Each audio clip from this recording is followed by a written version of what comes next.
I want to emphasize with the Russell thing is that I believe he can go to another team, be successful, but I don't know how far he would go as far as playoff wise with that.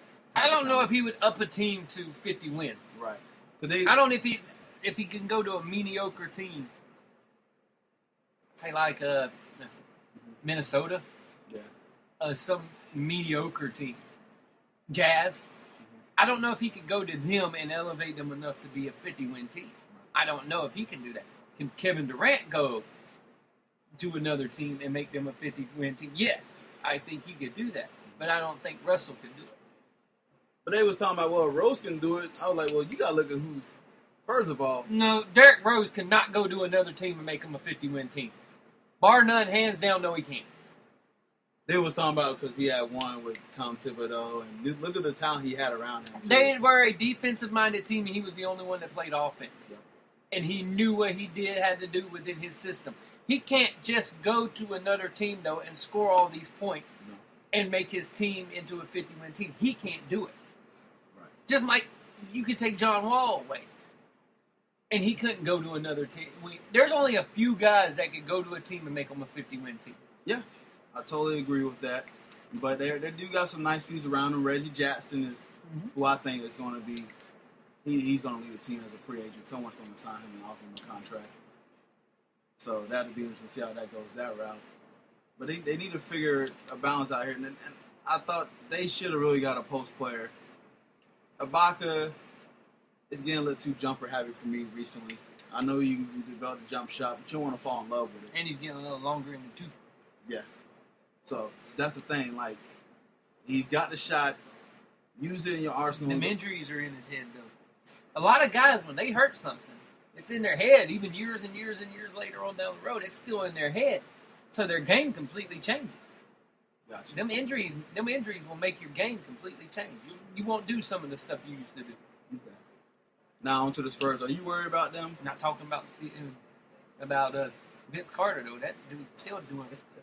Are you worried about the Spurs? They're No. 18-13 right now. Nah. 7 seed. Nah. Think they get together? Nah. You sit them all throughout the year, get a playoff position, and then go into the playoff. That's where they succeed. He needs to shave his beard, though, because I think that's what's going on. I'm with you. San Antonio, right now, You think he needs to shave his beard, too? Yeah. Well, I think that's bad karma. Bad juju. Yeah, I'm not too much worried about them just because Kawhi Leonard is out with a weird kind of hand injury. They saying something about his muscle that he can't grip a ball. Problem that he's having. That it's nerve issue? Yeah, it's like a nerve or a tendon issue that really got sprained. Oh. And we all know, Kawhi has some big hands compared to the average. Big ass hands. Compared to the size of basketball players, that's his size. So with Kawhi, he's an issue, and then he's been one of that guys that was doing pretty well. Their best defender who guarded. Well, he was their guy that was supposed to be their future, too. Yeah. He's the guy that's supposed to be the next superstar coming out of San Antonio. Which, I don't think so, but that's the one guy he's supposed to be. Tony Parker was bound to injury, too, so he just recently came back. So this team has been bound to injuries, and as Greg Popovich like to do, he's like to go to his bench and go from there. Center them in until you get healthy and everything like that, and then make the run at the end of the year and give them the playoffs, and then do it from there. Patty Mills is still hurt as well, so this team is still bound a lot of injuries. Jam Patty Mills. They hurt.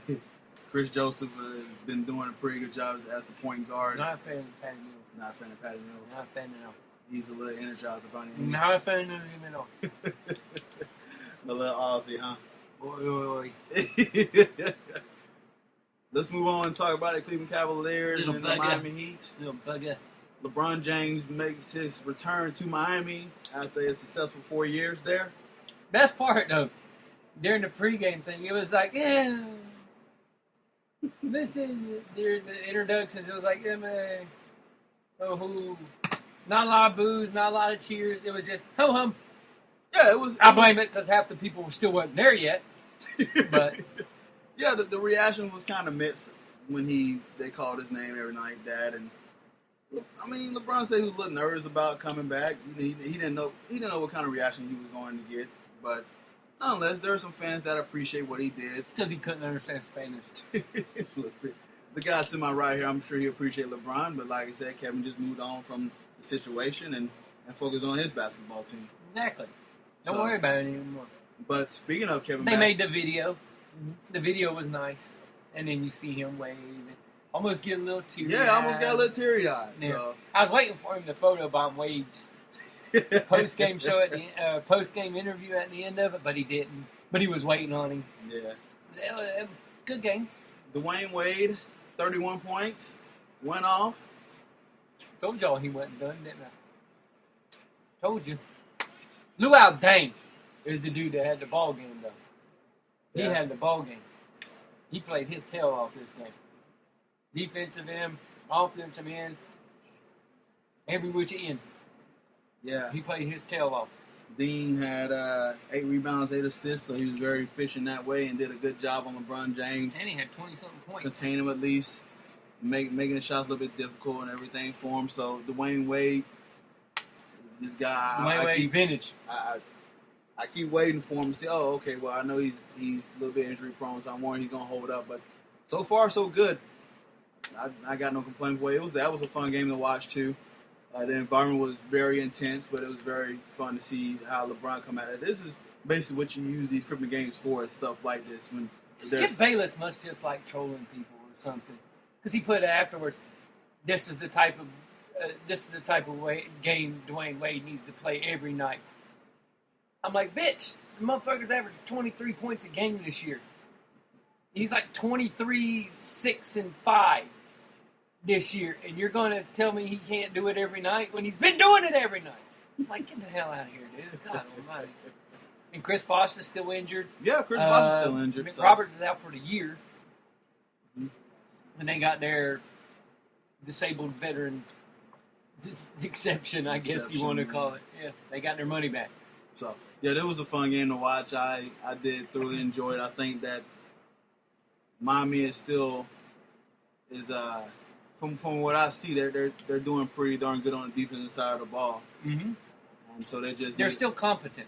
Yeah, they're still a competent basketball team, even with him gone. And then when Chris Bosh comes back, they get even better. Yeah, they're right now, as far as the East, I think they're 6th, 7th.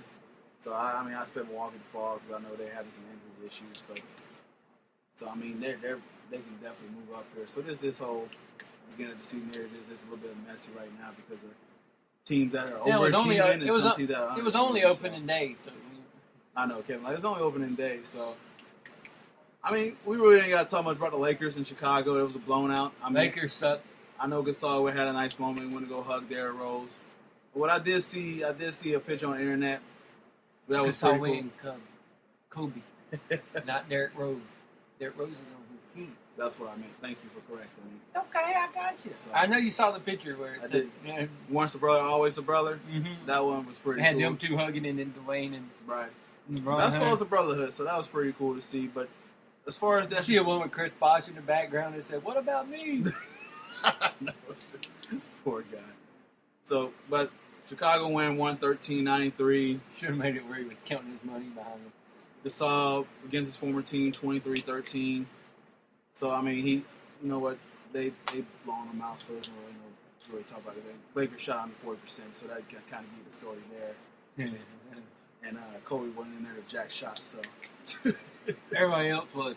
Oh, yeah, everybody else was. I'm sure Nick Young was in there talking about his swagginess and I'm shooting the ball, so maybe it was just because of Christmas Day he got a gift from his girlfriend, a nice new car, that his mind was not on basketball. He got a, what was it, 67 something?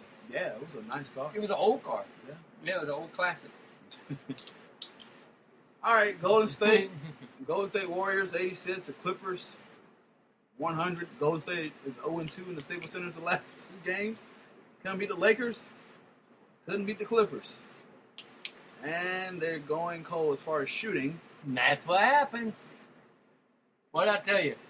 I said as soon as they start reeling in, they get off that hot streak, they'll come right back down. Golden State is really usually a solid free throw shooting team, a very solid 3-point shooting team.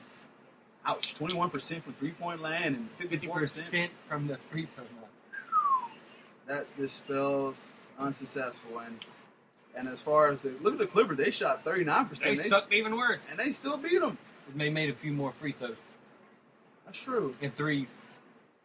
So that just tells you that yes, Golden State's won all these wins, and they are impressive. Stephen Curry, we all know he's definitely an MVP candidate. But if they hit that cold streak, they're right for the picking. So this made me wonder, how effective they would be in the half-court offense when it slows down like this. Well, you said it the other night while we were watching the game. You live by the jump shot, you're going to die by it. And believe me, as a Magic fan, I know this very, very, very, very, very well. So I'm just saying, watch my team just jack up shots. And hey, they nice when they go in.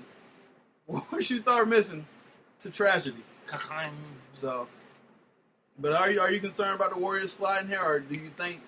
I mean, they're number one seed. You got Portland, right? The West is just crazy. Look at this. Yeah, so they really don't have margin. No one really have a margin for error in the Western Conference. You go on a losing streak, you can drop down to the fourth position in the East. I mean, in the West. Well, a couple of the lower tier ones, like I don't expect Phoenix to keep it up. They'll drop down because I think Oklahoma City will go on a tear and they'll come right back into it, which they already are coming right back into it. Yeah, they're right on their tail. Everybody, I know. I remember one we did. Everybody was worried about them, and I was like, they'll be fine. I remember you saying that. You're like, they'll be all right. I'm like, they got a hill to climb. And I was like, they'll be all right. And what they did, they got the players to climb the hill. That's the key part. Yeah, them players will climb the hill. so yeah, with this, the West is going to be so fun as it is usually for the playoffs this year. Yeah, there'll be a little flip flopping in there somewhere. I will expect New Orleans to make a run too. Yeah. So yeah, I knew that guy there, Anthony Davis. We can go on. The key is what San Antonio does. That's the big key in all of it. Do their players come back healthy, and do they make their run to where they push themselves back up, or do they just try to tread water and make it into the playoffs? That's the key team in this whole thing. All right, one more basketball question before we take a break. Biggest acquisition the last few weeks here. Who had it, Dallas or Houston? Dallas.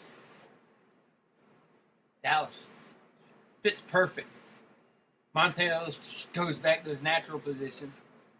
And then Rondo has 9,000 people to pass the ball to now.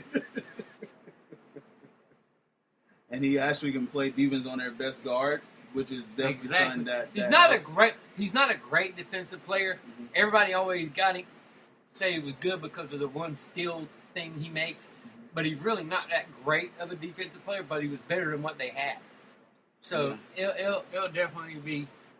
Yeah, I think that was definitely bigger than Smith. Yeah, because Rondo definitely, compared to what they had in Jameer Nelson and Raymond Felton and Devin Harris, as far as defensive-wise, it's definitely an upgrade. Playmaking ability. Everything. I'm telling you, this is a guy that you want to operate with the pick and roll and pick and pop. Minus the jump shooting. But he actually, it makes him better because now Ellis can move over to shooting guard now. The thing that makes now he can roam. And you have Rondo who makes people go nuts, and you can just roam and find your little spot to get into because Rondo always makes spots open up. And the funny thing is, because what you say about Roman, perfect for Rondo, because you got Parsons and you got Monte who can handle the ball from time to time, and Rondo likes to cut. He's a fantastic fast cutter. little dude.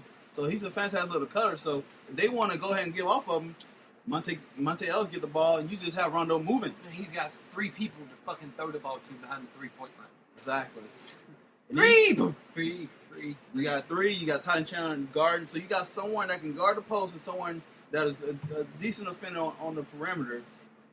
This is a good match. But on the flip side, too, I like Houston acquisition of Josh Smith because you got Trevor Ariza, who likes to play defense, Josh Smith, who loves to play defense, and then you also got Dwight Howard from time to time, where he used to be in his Orlando days, now to play defense too. Depending on what Dwight Howard shows up. Yeah, exactly. Which is a scary front line as far as defensive wise. Offensively, Trevor Ariza can shoot threes. Josh Smith, you can let him take the Just open like jumper. to shoot a lot. Right. You just got to slash, but